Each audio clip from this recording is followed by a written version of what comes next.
As the 1500s continue, we see that Europeans are no longer only interested in exploration, they are now interested in actual colonization, or sending their own people to set up a new society there. European settlements are going to begin in the mid to late 1500s. They begin to each settle in certain areas and have a tendency at this point to stay away from each other. The Spanish have the very first European settlement in St. Augustine, Florida, and it was established in 1565.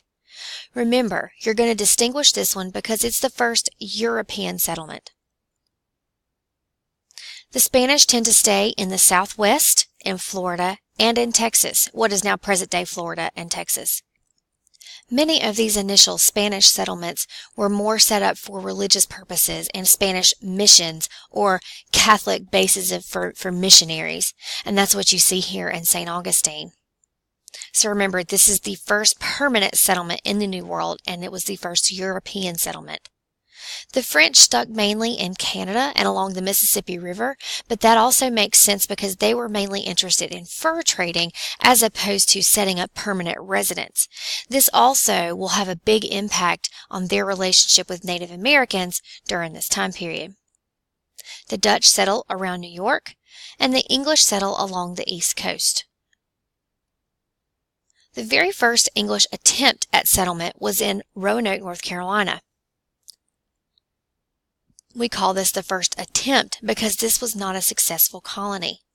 Sir Walter Raleigh first got the charter to make this settlement in 1584, and there were multiple attempts that really weren't very successful all the way through 1590 when it officially gets the name the Lost Colony. John White, who ends up being kind of the governor of Roanoke, has to go back seeking more supplies and help from Europe.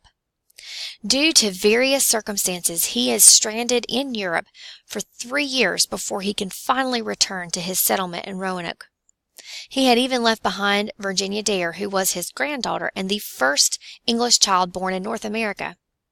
When he was finally able to return, he found no sign of any of the colonists and only the word Croatoan carved into a tree nearby.